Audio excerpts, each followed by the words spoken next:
نحمده ونصلي على رسوله الكريم أما بعد فيا أيها الغادرون رحمكم الله.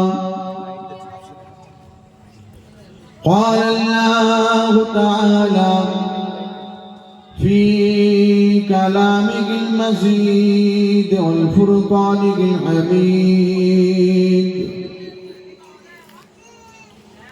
إن الله وملائكته يصلون على النبي يا أيها الذين آمنوا صلوا عليه وسلموا تسليما. اللهم صل على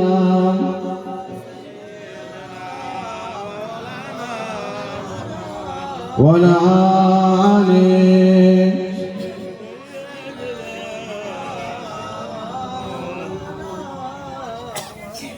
अपनी आँखों से देखा नहीं है मगर उनकी तस्बीह मेरे सीने में मौजूद है। अपनी आँखों से देखा नहीं है मगर उनकी तस्बीह मेरे सीने में मौजूद है। उनकी खुशबू से बगैता सारा जहां वो खुशबू नबी की पसीने में है। अल्लाहुम्मा सल्ली अला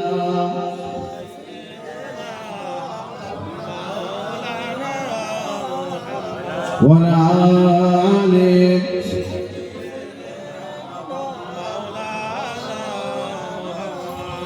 ولما لا إله إلا الله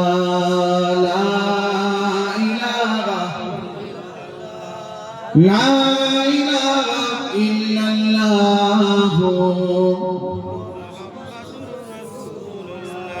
बुलबुल तो भी परवाना हर एक उसका दीवाना। बुलबुल तो भी परवाना हर एक उसका दीवाना। कब्रे किसका मस्ताना कौन ज़ख़ूमी खजाना। मौला दिल का जंग छोड़ा कल्बे नूरी पाई दिला। मौला दिल का जंग छोड़ा कल्बे नूरी पाई दिला। दिल को कर दे आईना जिसमें चमके कलमा ला इलाहा इल्लल्लाह ला इलाहा इल्लल्लाह सल्लल्लाहु अलैहि वसल्लम। قال الله تعالى في كلامه المزيد والفرقان الحميد: نبي عبادي أني أنا الغفور الرحيم. قال الله تعالى في آية أخرى: كل نفس ذائقة الموت. قال الله تعالى في آية أخرى: ألا إن أولياء الله لا خوف عليهم ولا هم يحزنون. قال الله تعالى في آية أخرى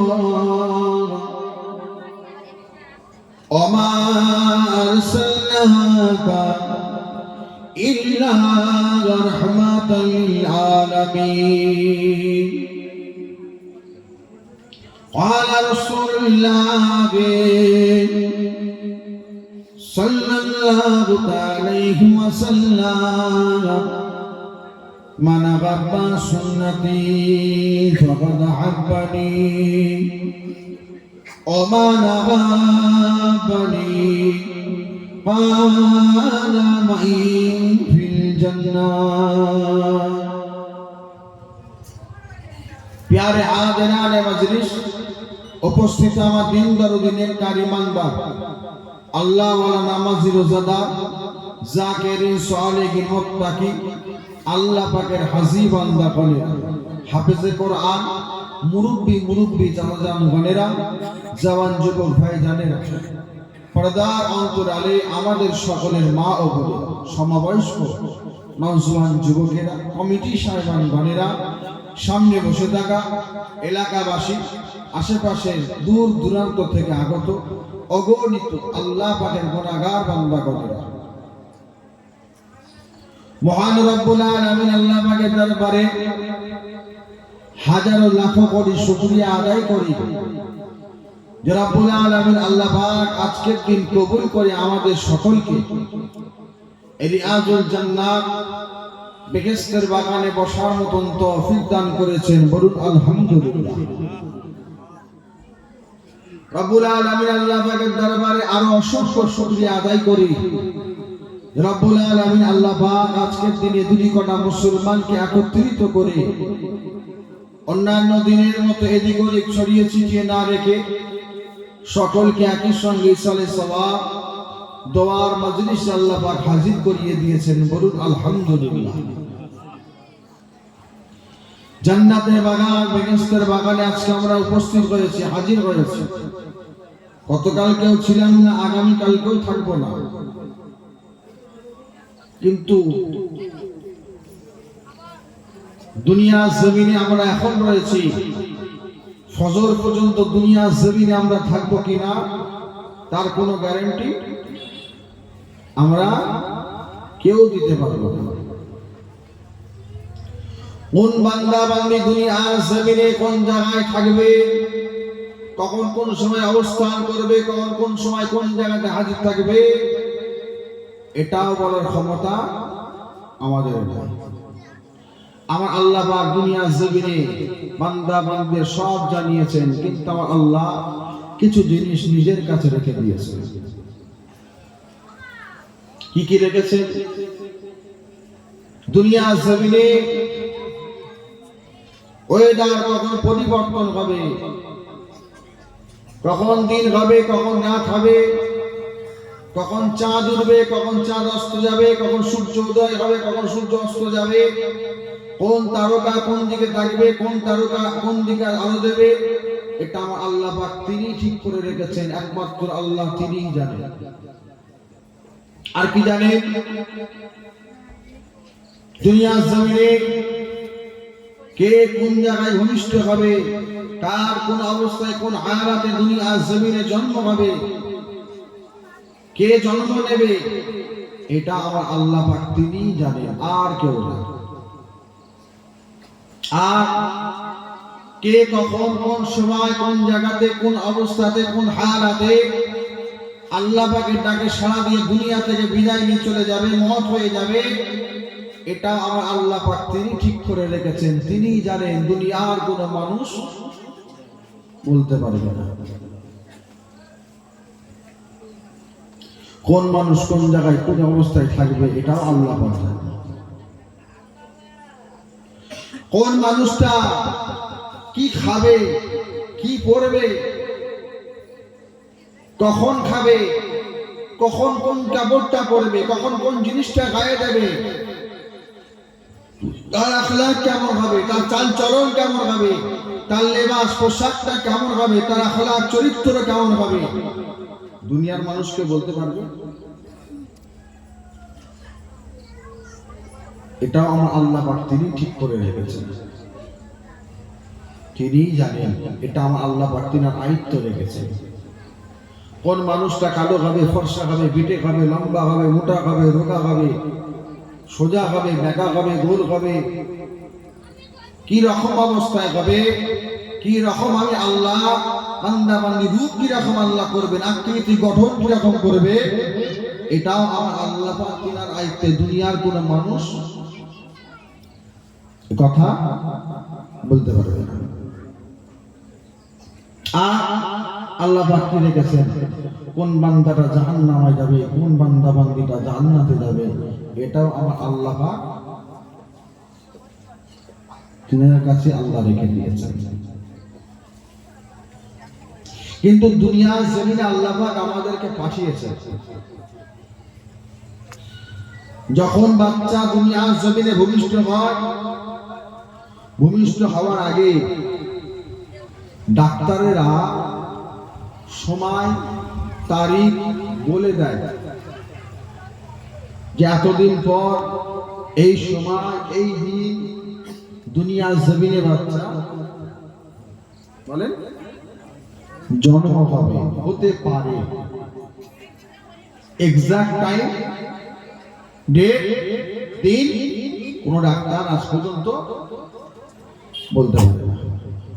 মওত হবে, শরীর খারাপ, হসপিটালে নার্সিংহোমে ভর্তি রয়েছে, ডাক্তার এটাও বলতে পারে, এটাও বলে যে মানুষটা এত ঘন্টা এতদিন দুনিয়ার জমিনে থাকতে পারে, কিন্তু এতদিন এত ঘন্টায় থাকবে এটাও বলতে পারে না।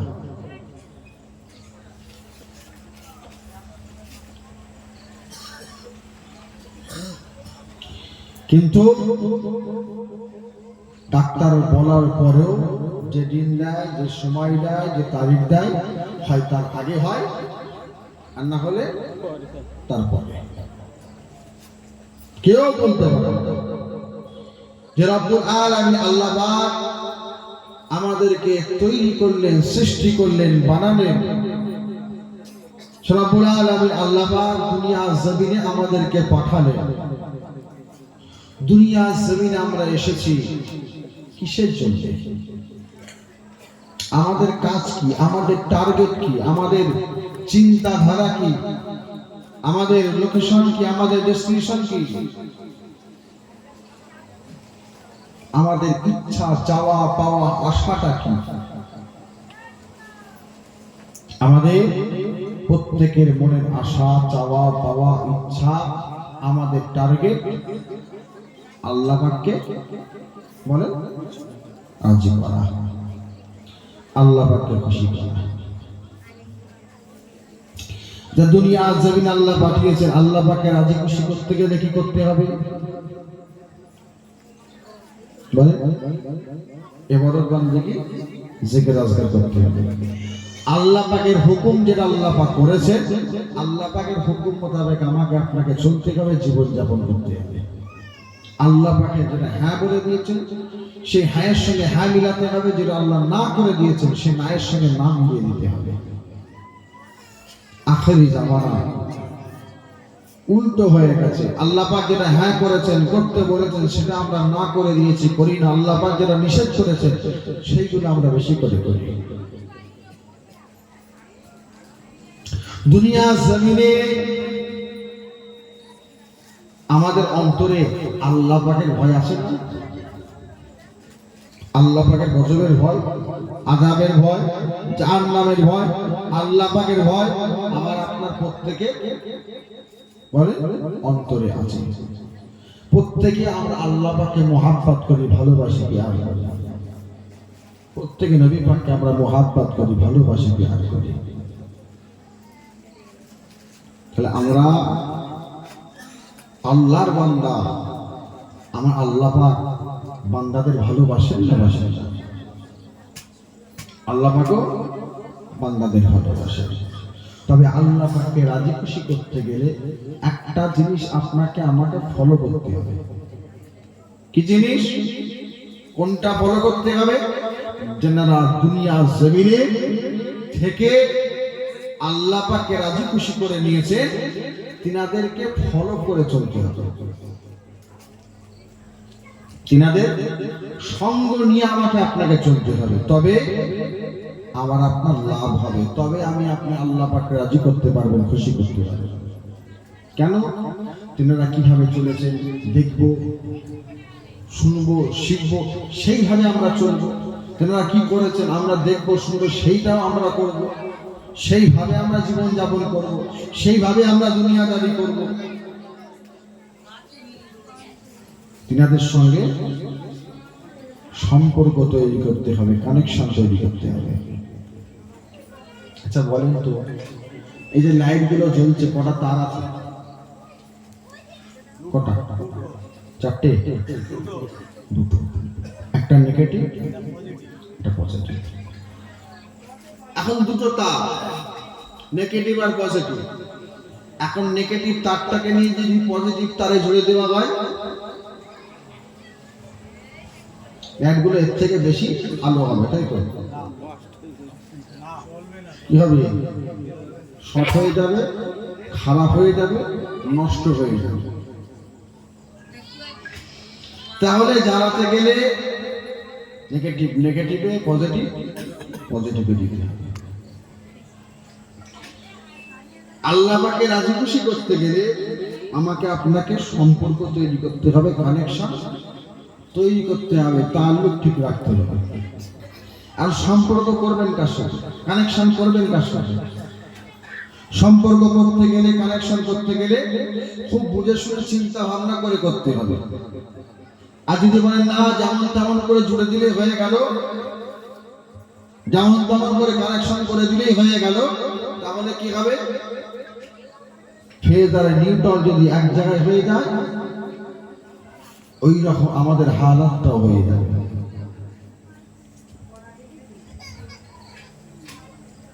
দুনিয়া জমিন আল্লাহ নবী জানিয়ে দিলেন, যেই বান্দা বান্দি যাকে ফলো করে চলবে, যাকে অনুসরণ করে চলবে, যাকে মুহাব্বত করে দুনিয়া জমিন থেকে ফলো করে বিদায় নেবে, আল্লাহ পাক কিয়ামতের ময়দান ওই বান্দা বান্দিটাকে, ওই বান্দা বান্দি যে যাকে ফলো করে চলেছে, কিয়ামতের ময়দান আল্লাহ তার কাতারে দাঁড় করাবে, তার সঙ্গে হাসর নাসর করবে।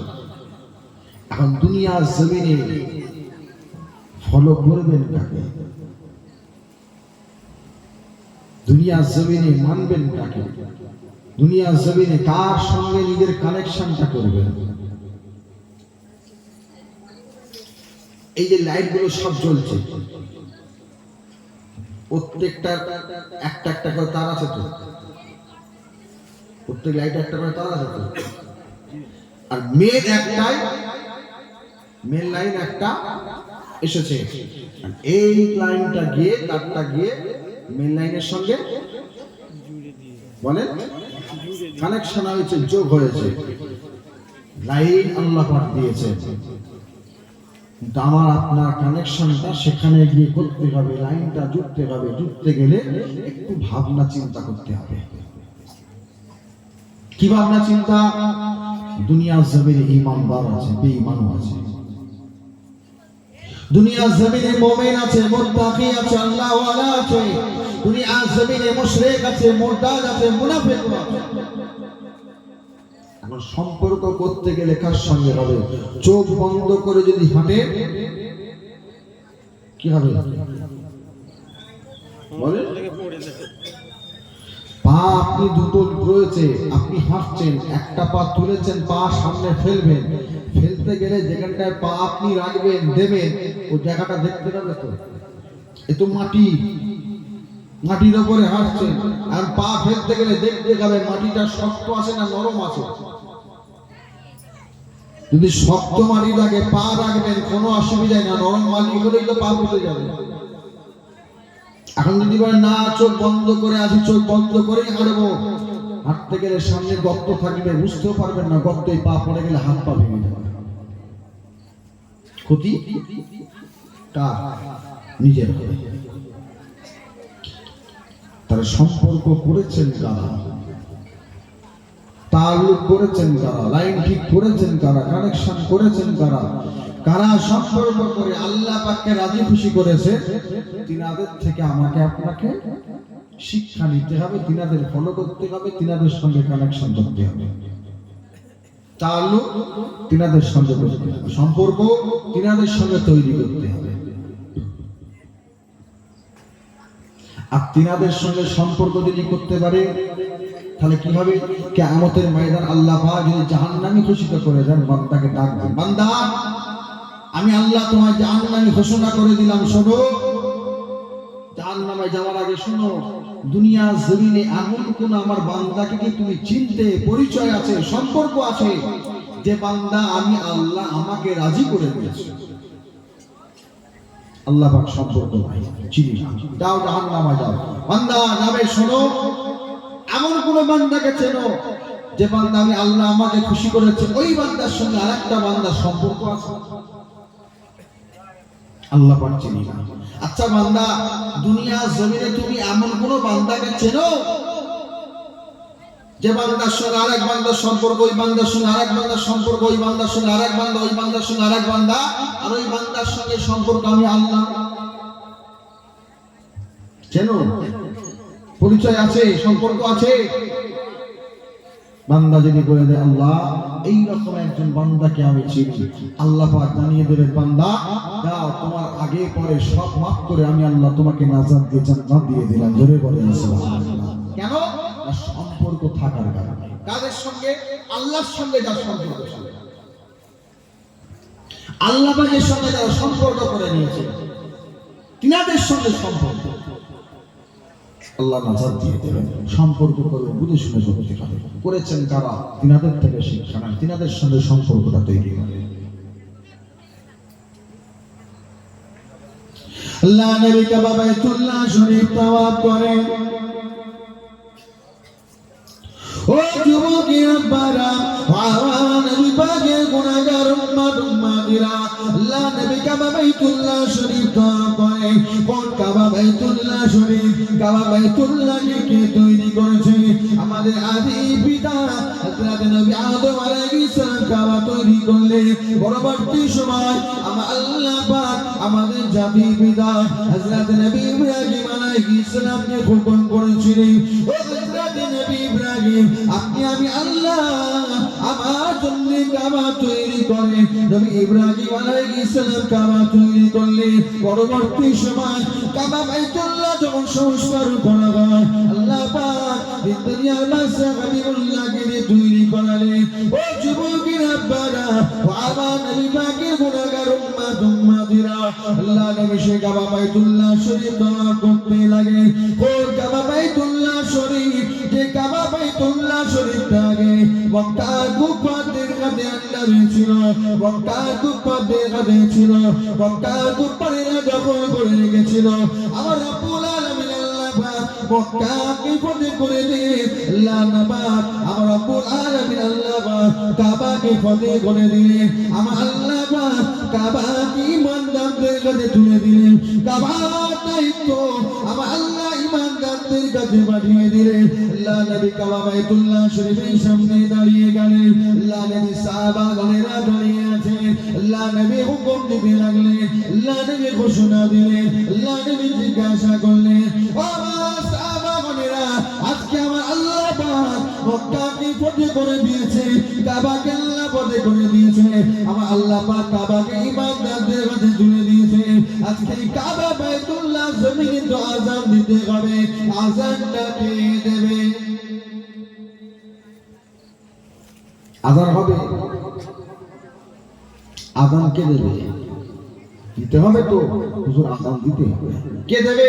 ইয়া রাসূলুল্লাহ, হাবিবাল্লাহ হুজুর, মদিনা মসজিদে নববী শরীফের মুয়াজ্জিন কে? হযরত বেলাল আযান দেবে। আল্লাহ নবী হুকুম করলেন, বেলাল কই? বেলাল কই? বেলাল হুজুরকে খোঁজা হচ্ছে।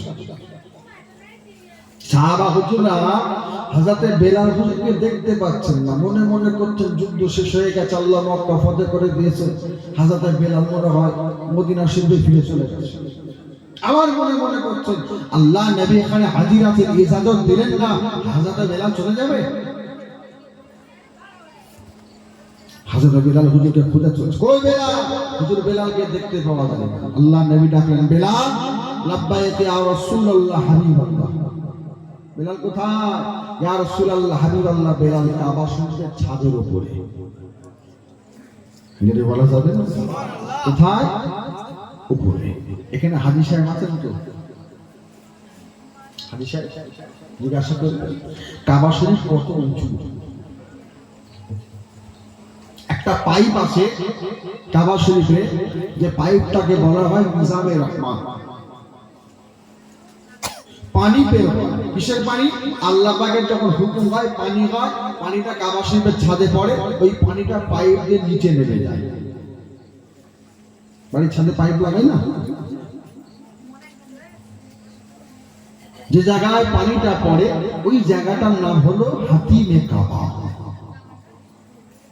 কাবা বাইতুল্লাহ শরীফ যখন পুনরায় নির্মাণ করা হলো, ওই জায়গাটাকে কাবা বাইতুল্লাহ শরীফের বাইরে রেখে দেওয়া হবে। কেন? না, উম্মাতে মুহাম্মাদিরা আসবে, আল্লাহর কাবা বাইতুল্লাহ তওয়াফ করতে আসবে, এই জায়গাতে নামাজ আদায় করবে। আর যে বান্দা বান্দি হাতিমে কাবার মধ্যে নামাজ 2 রাকাত পড়লো, আল্লাহ নবী জানিয়ে দিলেন ওই বান্দা বান্দির আমলনামায় আমার আল্লাহ কাবা বাইতুল্লাহ শরীফের ভেতরে নামাজ পড়ার সওয়াবটা লিখে দেবেন। সুবহানাল্লাহ। যেটা বলা যাবে না? সুবহানাল্লাহ। যে কাবা বাইতুল্লাহ শরীফের ছাদে উঠতে গেলে কোনো সিঁড়ি নাই। হাজী সাহেব দেখতে গেলে মাথা উঁচু করে থাকতে হবে। কাবা শরীফের সামনে দাঁড়িয়ে দেখতে গেলে মাথা এরকম উঁচু করে থাকতে হবে, কোনো সিঁড়ি নাই। বছরে একবার কাবা বাইতুল্লাহ শরীফের গেলাপ পরিবর্তন করা হয়, চারিদিকে 4টে কেরেন রাখা হয়, কেরেনের উপরে আল্লাহর বান্দারা ওঠে, কাবা শরীফের গেলাপ, নতুন গেলাপ তোলা হয়, নতুন গেলাপটা নামানো হয়, ওই নতুন গেলাপ পরিবর্তন করা হয়, গেলাপটাকে চাপানো হয়। হযরত বেলাল হুজুর উপরে। বেলাল উঠেছেন কি করে? ইয়া রাসূলুল্লাহ হাবিবাল্লাহ হুজুর, আল্লাহ পাক আজ মক্কা ফতেহ করে দিয়েছে। হুজুর কাবা ফতেহ হয়ে গেছে, কাবা ঈমানদারদের দখলে চলে এসেছে। ইয়া রাসূলুল্লাহ হাবিবাল্লাহ হুজুর, আমি বেলাল আনন্দে খুশিতে, বেলাল মুহাব্বতে আল্লাহর কাবার ছাদে উঠে পড়েছি। জোরে বলুন সুবহানাল্লাহ। কি করে উঠলে? হুজুর বেলাল কি করে উঠেছি বলতে পারবো না, আমি বেলাল জানি না।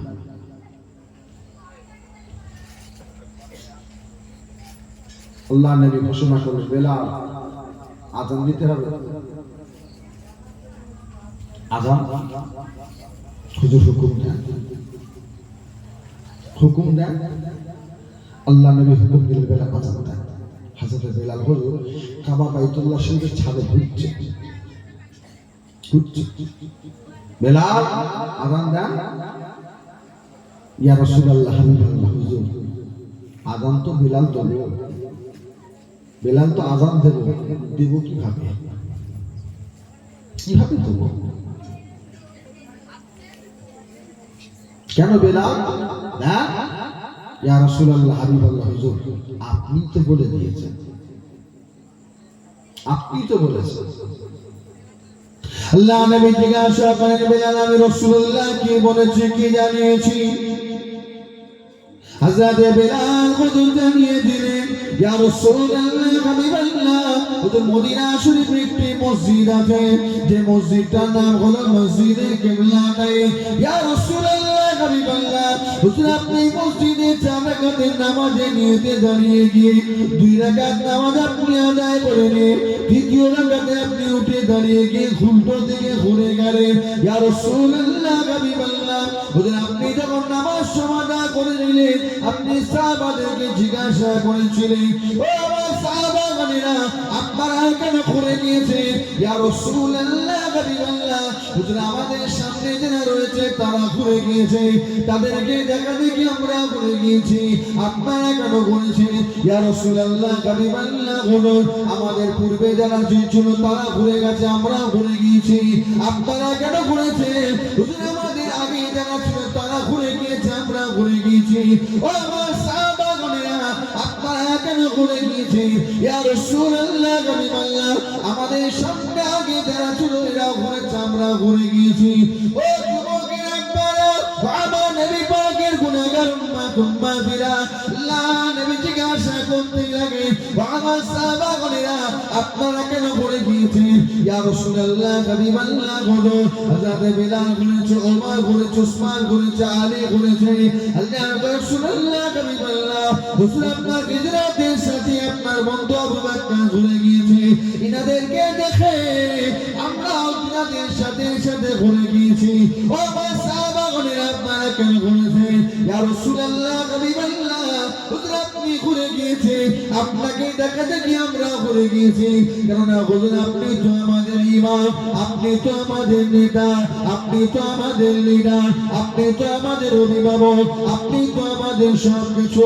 আপনি আমাদের পথ দেখাবেন আপনি আমাদেরকে রেহাই পাইয়ে দেবেন আপনি আমাদের বাঁচিয়ে দেবেন ইয়া রাসূলুল্লাহ হাবিবাল্লাহ হুজুর আপনি তো আমাদেরকে শিক্ষা দেন আপনার কাছ থেকে তো আমরা শিখি হুজুর আপনি তো আমাদের উস্তাদ ইয়া রাসূলুল্লাহ হাবিবাল্লাহ হুজুর আপনি তো বলে রাহমাতুল লিল আলামিন হুজুর আপনাকে ফলো করে দাঁড়িয়েছি আপনাকে অনুসরণ করে দাঁড়িয়েছি হুজুর আপনি করে গিয়েছে আমরা কিভাবে দেখতে পারি হুজুর আপনাকে দেখা দেখি আমরা ঘুরে গিয়েছি আল্লাহ নবী জিজ্ঞাসা করেন সাহাবাগণেরা বলেন তো দেখি আমি রাসূলুল্লাহ কেন ঘুরে গিয়েছি ইয়া রাসূলুল্লাহ হাবিবাল্লাহ হুজুর আপনি কেন ঘুরে গিয়েছে আল্লাহ আল্লাহ রাসূল দুজনাই ভালো জানেন আল্লাহ নবী জানিয়ে দিলেন বাবা সাহাবাগণেরা আমি দুই রাকাত নিয়ে দাঁড়িয়ে দুই রাকাত বসে নামাজ আদায় করে নিয়ে তিন রাকাতে দাঁড়িয়ে আসা করতে লাগলাম ও রব্বুল আলামিন আল্লাহ পাক বাইতুল মুকাদ্দাসকে আপনি কিবলা করেছেন আল্লাহ পাক বাইতুল মুকাদ্দাসে দিক করে নামাজ আদায় করে ও রব্বুল আলামিন আল্লাহ পাক আজ যদি বাইতুল মুকাদ্দাসের পরিবর্তে বাইতুল্লাহ যদি কিবলা করে দিতে আল্লাহ পাক কতই না ভালো হতো ও যুবকের আব্বারা বাবা নবী পাকের গুনাহগার উম্মাতিরা আল্লাহ নবী জানিয়ে দিলেন বাবা সাহাবাগণেরা আমার আল্লাহ পাক জানিয়ে দিলেন বন্ধু বাবা কষ্ট হবে আপনি চিন্তা করবেন না বন্ধু আপনি ঘুরে যান আপনি আশা করেছে আমি আল্লাহ কবুল করে নিয়ে আমি আল্লাহ কিবলাকে পরিবর্তন করে দিলাম যেটা বলা যাবে না বন্ধু আপনি আশা করেছেন আমি আল্লাহ কবুল না করে থাকতে পারি বন্ধু আপনার জন্যই তো সব আপনার জন্যই তো সব আপনি যাতে রাজি আমি আল্লাহ যাতে রাজি বন্ধু কিবলা পরিবর্তন হবে এটা আপনি খুশি হবে আমি আল্লাহ আপনার খুশিতে আমি আল্লাহ খুশি বন্ধু এটা চান আল্লাহ কিবলা পরিবর্তন করে দেন আল্লাহ পাক কিবলা পরিবর্তন করে দেন আল্লাহ নবী জানিয়ে দিল আমার সাহাবাগণেরা এতদিন বাইতুল মুকাদ্দাসের দিক করে আযান হতো নামাজ হতো আজ থেকে বাইতুল্লাহ শরীফের দিকে মুখ করে আযান হবে বাইতুল্লাহ দিক করে মুখ করে নামাজ হবে আল্লাহ কিবলা পরিবর্তন করে দিয়েছে মাসটা ছিল কোন মাস বলে কোন মাস আরবি কোন মাস ছিল আরবি মাসটা ছিল 9 নম্বর মাস শাবান মাস কি মাস শাবান মাস এটা কি মাস চলছে সেই মাসে আজকে আমরা হাজির হয়েছি সেই মাসে হাজির হয়েছি হযরত বিলাল হুজুর বলে ইয়া রাসূলুল্লাহ হাবিবাল্লাহ হুজুর আপনি তো বলেছেন কিবলার দিক করে মুখ করে আযান হবে আযান দেব কি করে আযান দেব কি করে বেলাল কাবার উপরে কাবা বেলালের নিচে কি হযরত বেলাল আমার নবী পাককে কি মুহাব্বত করেছেন কি ভালোবেসেছেন হযরত বেলাল হুজুরের উপর জুলুম অত্যাচার হয়েছিল হয়েছিল না বেলালের উপর যত আঘাত করে যত জুলুম অত্যাচার করে যত কষ্ট দেয় বেলাল হুজুর কি নবী পাককে ছেড়ে দিয়েছিল না আল্লাহর দিন শরিয়ত ইসলাম ছেড়ে দিয়েছিল না বেলালের উপরে যত জুলুম অত্যাচার হয় বেলাল তত নবী পাককে মুহাব্বত করে ভালোবেসে যায়। জোরে বলেন সুবহানাল্লাহ। যত জুলুম অত্যাচার আঘাত হয় হযরত বেলাল হুজুর তত আল্লাহ দিন শরীয়তকে আরো মজবুত করে ধরে। কেন? বেলাল এটার উপরে কায়েম থেকে, মজবুত থেকে, দাঁড়িয়ে থেকে আল্লাহর ডাকে যদি সাড়া দিয়ে চলে যায়, আল্লাহ আমার জন্য জান্নাত করেছে। জোরে বলা যাবে না সুবহানাল্লাহ? কি হযরত বেলাল কেমন জুলুম অত্যাচার হয়েছে। হযরত বেলাল হুজুরকে ডাকা হলো, ও হযরত বেলাল, আপনি আমাদের দলে চলে আসেন। বেলাল, আপনি আমাদের সঙ্গে হয়ে যান। বেলাল, আপনি আমাদের থেকে ফিরে চলে আসেন। ও হযরত বেলাল, আল্লাহ বলা বন্ধ করে দেন। নবী মুহাম্মদ রাসূলুল্লাহ সাল্লাল্লাহু আলাইহি ওয়াসাল্লামকে ভুলে যান। আল্লাহ দিন শরীয়তকে ধরে রাখে। বেলাল, আল্লাহ দিন শরীয়তকে ছেড়ে দিয়ে আমাদের দলমুক্ত হয়ে যান। হযরত বেলাল হুজুর বলেন না, আমি বেলাল একবার দুনিয়ার পাঁচা হাবিবুল্লাহ হাত মুবারকে বেলাল হাতটা দিয়ে দিয়েছি। আমি বেলাল আর এই হাতটা অন্য কোনো জায়গায় দেখাবো না। হযরত বেলাল হুজুর জানিয়ে দিলেন, আল্লাহ দিন শরীয়তকে, ইসলামকে দিলে মনে অন্তরে মেনে নিয়েছি। আল্লাহ দিন শরীয়ত ইসলামকে দিলে অন্তরে মনে বিশ্বাস করে নিয়েছি। আর এই অন্তরের মধ্যে, দিলের মধ্যে, কলিজার মধ্যে আল্লাহ দিন শরীয়ত ছাড়া অন্য কিছু বেলাল মানবে না। হযরত বেলাল হুজুরকে বলা হয়, ও হযরত বেলাল, আপনি যদি আমাদের থেকে ফিরে চলে আসেন, আপনি রেহাই পেয়ে যাবেন, আপনি নাজাত পেয়ে যাবেন, আপনি ছাড় পেয়ে যাবেন। নচেত আপনার উপরে জুলুম অত্যাচার দেওয়া হবে। হযরত বেলাল হুজুরকে জানিয়েছিল, ও যুবকের আব্বা, হযরত বেলালের নফসি হুজুর জানিয়ে দিলেন, এই কুফারিরা, এই দুশমনেরা, সৈনিকেরা, এই মুনাফিকগণেরা, এই বেঈমানগণেরা, শুনে রেখে দাও, বেলাল একবার আল্লাহকে আল্লাহ বলে মেনে নিয়েছি। বেলালের উপর জোরে জোরে অত্যাচার করো, বেলালকে যতই আঘাত দাও, কষ্ট দাও, বেলালের দেহের মধ্যে যতক্ষণ পর্যন্ত জান প্রাণ রয়েছে, বেলাল আল্লাহ আল্লাহ রাসূলকে ছেড়ে যাব না। জোরে বলেন, আর একটু জোরে বলেন। হযরত বেলাল হুজুরের উপর জুলুম অত্যাচার করা হয়, হযরত বেলাল হুজুরকে আঘাত দেওয়া হয়। হযরত বেলাল হুজুর আসমানের দিকে তাকিয়ে তাকিয়ে দৌড় লাড়িয়ে লাড়িয়ে কিনারে ভিড় ভিড় করে বলতে থাকে, ওই দুশমনেরা কি করেছিল, শিখ লোহাটা, শিখ তরোয়ারকে গুনাগুন করে নিয়ে, তীরকে গরম করে নিয়ে হযরত বেলাল হুজুরে ঠোঁট মুবারকের মধ্যে ছাকা দেওয়া হয়েছিল। হযরত বেলাল হুজুর সহ্য করতে পারলেন না, চোখ মুবারক থেকে পানি টোপা গড়িয়ে গড়িয়ে যায়। হযরত বেলাল হুজুর কাঁদে, আল্লাহ পাকের কাছে আরজি করতে লাগে, ও রব্বুল আলামিন, আল্লাহ পাক বেলালের উপর জুলুম অত্যাচার নয়, কেননা বেলাল আল্লাহ আপনাকে মেনেছি, আপনার বন্ধু হাবিবুল্লাহকে মুহাব্বত করেছি, আপনার বন্ধুকে প্যার করেছি, আল্লাহ পাক আপনাদের শরীয়ত ইসলামকে মেনেছি। বেলালের উপর জুলুম অত্যাচার নয়, বেলাল আপনার কাছে বিচার দিয়ে দিলাম। দুশমনের আবার জিজ্ঞাসা করে, বেলাল আপনি ঠোঁট লাড়িয়ে লাড়িয়ে কি বিড়বিড় করে বলে, বেলালের উপর জুলুম অত্যাচার নয়। হযরত বেলাল হুজুর বলতে থাকে, যতক্ষণ পর্যন্ত দেহের মধ্যে প্রাণ রয়েছে, বেলাল কোনদিন আল্লাহ আল্লাহ রাসূল বলা যাবে না। হযরত বেলাল হুজুরের পা মোবারকে দড়ি বেঁধে দেওয়া হয়ে উটের কোমরের মধ্যে দড়িটা বেঁধে দিয়ে উটকে ছেড়ে দেওয়া হলো, ও যেতে লাগে। হযরত বেলাল হুজুরের শরীর মোবারকটা, চেহারা মোবারকটা কোনভাবে গরম বালুর উপর দিয়ে গিজরে গিজরে গিজরে গিজরে যায়। কত ধুলা বালি কাপড় রয়েছে, কত পাথর রয়েছে। হযরত বেলাল হুজুরের শরীর মোবারকে, দেহ মোবারকের মধ্যে আঘাত লাগে। হযরত বেলাল হুজুরের জুব্বাটা খুব মোবারকে লাল হয়ে গেল। হযরত বেলাল হুজুরকে বলা, বলো বেলাল, জানি আপনার মন কষ্ট হয়, আপনার মন ব্যথা হয়, আপনি জুলুম অত্যাচার কষ্ট সহ্য করতে পারো না। ও হযরত বেলাল, এখনো সময় রয়েছে, আমাদের থেকে ফিরে চলে আসো। হযরত বেলাল হুজুর জানিয়ে দিল, এই দুশমনেরা, এই সৈনিকেরা, এই বেঈমানেরা, এই মুশরিকেরা বেলালের শরীরের মধ্যে এক ফোঁটা যদি খুন হয়ে যায়। বেলালের শরীরের মধ্যে যতটুকু পর্যন্ত এক ফোঁটা খুন থাকবে, বেলালের দেহের মধ্যে যতটুকু শ্বাস প্রশ্বাস চলতে থাকবে, বেলাল আল্লাহ রাসূল আল্লাহ বীরকে ছেড়ে যাব না। যেটা বলা যাবে না, বেলাল কোনদিন এদিকে থেকে ওদিকে যাব না। যত পারো, যত খুশি তোমাদের, যত মন চাই বেলালের উপর জুলুম অত্যাচার চালিয়ে যাও। যত মন চায়, শরীরে যত ক্ষমতা আছে, বেলালের উপর জুলুম অত্যাচার কষ্ট চালিয়ে যাও। তবে বেলাল যেখানে বিচার দেবার আমি দিয়ে দিয়েছি।